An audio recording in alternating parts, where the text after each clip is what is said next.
At isa sa sustainable tips ngayong Pasko ay ang pagkakaroon ng oras para sa ating pamilya at kapwa, imbis na sa pagbigay ng material na bagay.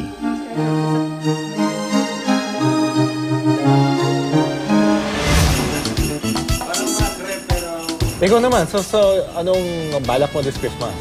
You know, ito yung matagal ko nang gustong gawin, kaya lang hindi ko lang alam kung paano simulan. But we teach them about bird watching. So I'm going to tap the Wild Bird Club. May dala tayong mga extra binoculars and teach them how to appreciate the birds.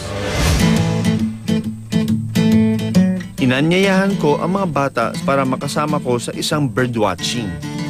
Good morning! Kilala niyo ba ako? Ako si Doc Nielsen Donato ng Born to be Wild. Ako ay isang veterinaryo and meron akong ibibigay sa inyong kakaibang regalo. Hindi material, kundi isang magandang eksperyensya.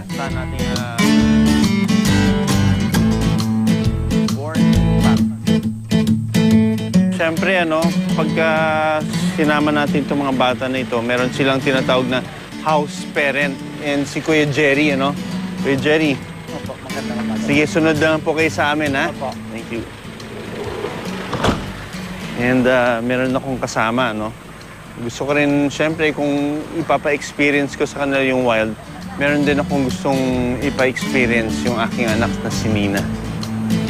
Tulog pa. Tulog pa yung anak ko. Maaga kasi. Okay lang. And siyempre, yung wife ko, si Carol.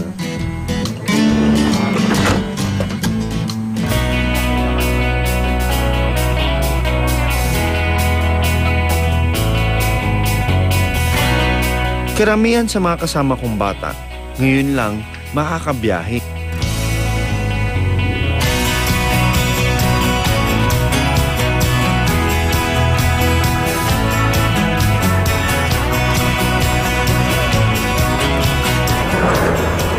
Okay, finally, nakarating na tayo. Naku, may araw na,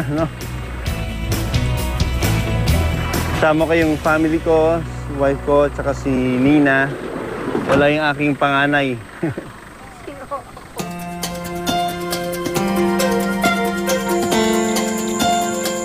Dito lang kayo kasi tuturuan kayo kung paano gamitin, ha? Katuwang ko rin ang aking kaibigan na si Mike Lu ng Wild Bird Club of the Philippines. Ganyan. Ganyan mo. Ayan. Yun.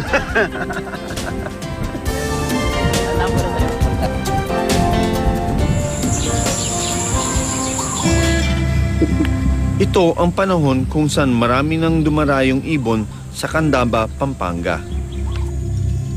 Ang ibang mga ibon ay nanggagaling pa sa ibang bansa. Kinakailangan maglakbay ang mga ibon para makaiwas sa matinding lamig. Pagkakataon na rin ito para makilala ng mga bata ang mga klase ng mga ibon na dumarayo sa ating bansa.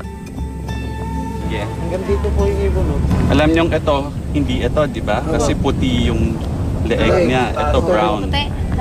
Kasi ito gray, So hindi siya white. Nakakatuwang tignan sila na hindi sila, kung baga, pagtingin nila parang lalayo na sila, pero they seem to be very interested with the birds.